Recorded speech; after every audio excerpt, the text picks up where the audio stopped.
خواتین و حضرات، ایک دفعہ پھر شمشال ٹی وی میں خوش آمدید۔ ناظرین گرامی، خرگوش ریبٹ فارسی زبان کا لفظ ہے اور یہ دو الفاظ کا مجموعہ ہے۔ ہر اور گوش، ہر گدے کو کہا جاتا ہے اور گوش کان کو۔ اس کا مجموعی معنی یہ ہوا کہ گدے کے کان والا۔ اس کے کان لمبے ہوتے ہیں اس لیے کہ اس کو گدے کے کان والا کہا جاتا ہے۔ یہ چھوٹے پستانیہ یعنی ممالیہ جانوروں میں سے ایک ہے۔ اس کی کئی اقسام ہے جو دنیا کے مختلف حصوں میں پائی جاتی ہے۔ یہ ایک ایسا جانور ہے جو بلی کے مشابہ ہوتا ہے، جس کے دونوں ہاتھ چھوٹے اور پیر لمبے ہوتے ہیں اور یہ پچھلی ٹانگوں کی مدد سے ہی چلتا ہے۔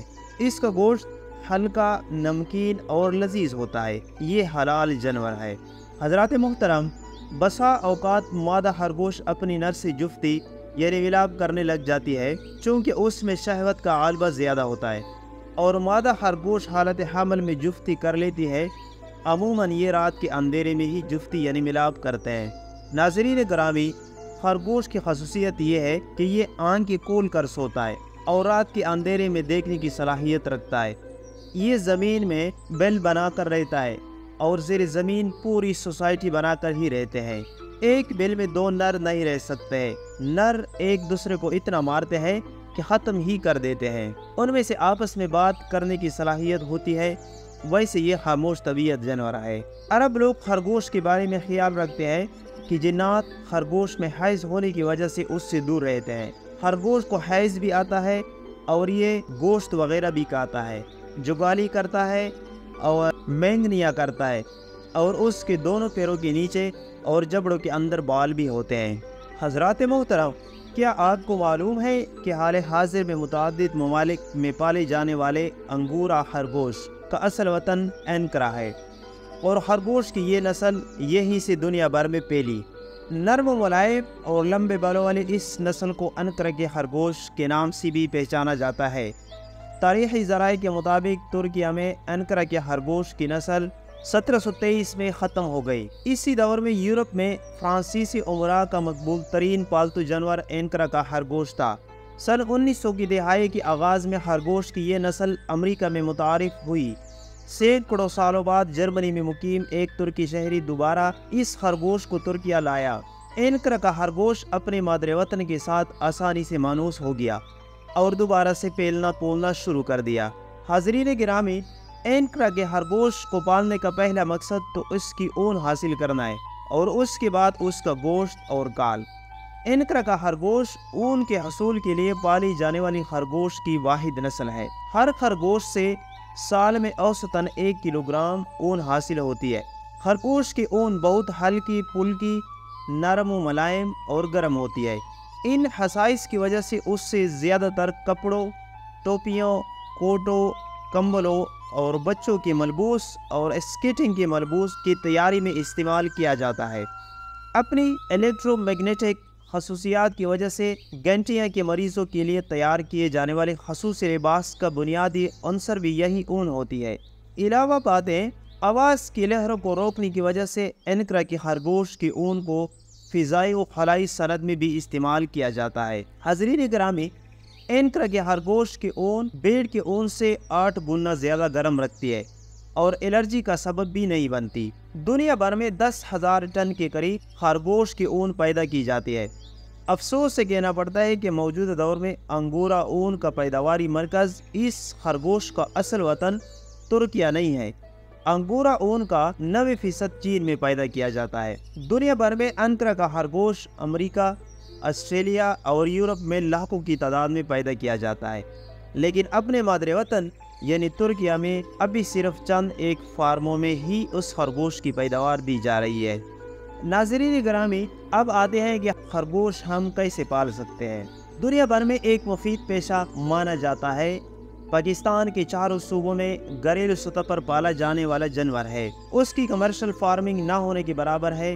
خرگوش کے متعلق کہا جاتا ہے کہ ایک خرگوش ایک سال میں جتنے بچے دیتا ہے ان کا مجموعی وزن ایک گائے کے برابر ہو جاتا ہے، اور اگر آپ فقط 3 خرگوش، 2 مادہ اور 1 نر پالیں تو یہ ایک چھوٹے گھرانے کے لیے سال بھر کے لیے گوشت مہیا کرنے کے لیے کافی ہے۔ خرگوش کو پنجروں میں آسانی سے پالا جا سکتا ہے جس سے لوہے کے تاروں یا لکڑی کے تختوں سے کم خرچ میں بنایا جا سکتا ہے۔ آم اور دیگر پلوں کے کاٹن سے بہت ہی کم خرچ میں ڈبہ بنایا جا سکتا ہے۔ ڈبہ اینٹوں سے چھوٹی دیوار چن کر بھی بنایا جا سکتا ہے، حالانکہ یہ قدرتی گاز اور قدرتی چیزیں کھا کر جلد بڑھنے والا جانور ہے۔ خرگوش حلال جانور ہے۔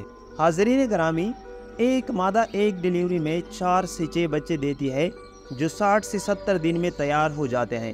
ان کی خوراک میں لہسن، مکئی، برسیم، سبزوں کی چھلکے اور بچی ہوئی روٹی کے ٹکڑے وغیرہ شامل ہیں۔ کل، بینولا، گندم، دلیا وغیرہ بھی کھاتے ہیں۔ ثابت اجناس دینے سے انہیں فوراً موشن لگ جاتی ہے۔ ناظرین گرامی، خرگوش کو دیکھتے ہی خوبصورتی، نرمی، تیزی اور گاجر کا خیال ذہن میں آتا ہے۔ ساری باتیں درست ہیں سوائے گاجر والی کہ یہ بہت شوق سے کھاتے ہیں۔ کبھی ان کو چوہوں کے خاندان سے یعنی روڈنٹس کا حصہ سمجھا جاتا تھا، لیکن جب سائنسدانوں نے اس کے دانتوں کا مشاہدہ کیا تو دیکھا کہ اس کے تو 2 دانت زیادہ ہیں۔ پھر ان کا الگ سے آرڈر بنایا اور اس کا نام لیگو مورف رکھ دیا۔ ان میں 3 جانور آ جاتے ہیں: ریبٹس، ہیرس اور پائکا۔ عام طور پر ہیرس کو بھی خرگوش ہی سمجھا جاتا ہے، لیکن خرگوش اور ہیرس میں کافی فرق ہوتا ہے۔ بنیادی فرق: جنگلی خرگوش اپنا زیر زمین گڑھا کھود کر سرنگیں بناتے ہیں جیسے بورو کہتے ہیں، جبکہ ہیرس سرنگیں نہیں بناتے بلکہ زمین کے اوپر ہی گھونسلہ بنا کر رہتے ہیں۔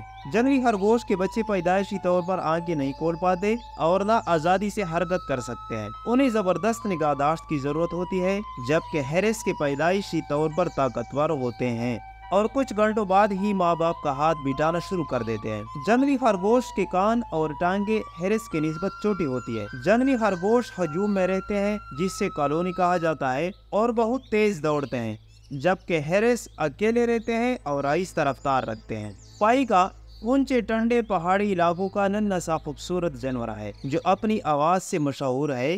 یہ گرمیوں میں رنگ برنگ پودوں کی تنکیں پتے اکٹھے کر کے اپنی بورو جو چٹانوں کے اندر ہوتی ہے جمع کرتا رہتا ہے۔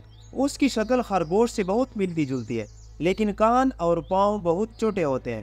پاکستان کی خوش قسمتی یہ ہے کہ ہمالیہ کے پہاڑوں میں یہ نسل موجود ہے۔ گھریلو خرگوش کا جد امجد یورپی خرگوش ہے اور انہی کے سلیکٹو بریڈنگ کر کے پالتو خرگوش جو ہمارے گھروں میں ملتے ہیں وجود میں آئے ہیں۔ کبھی خرگوش صرف یورپ اور امریکہ میں ہوتے تھے، لیکن اب ساری دنیا میں ہیں۔ سلیکٹو بریڈنگ کی وجہ سے ان کی اب 300 سے بھی زیادہ نسلیں ہو چکی ہیں۔ خرگوش گاجر شوق سے نہیں کھاتے، دراصل گاجر میں شوگر بہت زیادہ ہوتی ہے جو ان کے ہاضمے کے لیے ٹھیک نہیں۔ ان کی خوراک کا 70% سرسبز گھاس ہوتی ہے جس میں موجود فائبر ان کے ہاضمے اور توانائی کا نظام چلتا رہتا ہے۔ باقی 30% سبزیاں اور پھل مل جائیں تو کوئی بات نہیں۔ خرگوش انتہائی سہما ہوا اور حساس جانور ہے۔ اس کی شکاری بہت زیادہ ہے، اس لیے اس سے ہر قدم پونگ پونگ کر رکھنا پڑتا ہے۔ اس کا کبھی بھی بھاگ کر پیچھا نہ کریں، یہ چیز اس سے خوف میں مبتلا کرتی ہے۔ اس سے کبھی بھی الٹی کور کر کے گود میں مت بٹھائیں، یہ چیز خرگوش کو سخت ناپسند ہے۔ اکثر ایسے یہ خاص کیفیت میں چلے جاتے ہیں جس سے ٹونک ایموبیلٹی کہتے ہیں۔ اس میں خرگوش شکاری جانور سے بچنے کے لیے خود کو مردہ بننے کی ایکٹنگ بھی کرتے ہیں۔ ملتے ہیں ایک نئی اور دلچسپ ویڈیو کے ساتھ، آج تک کے لیے اتنا ہی۔ اللہ حافظ۔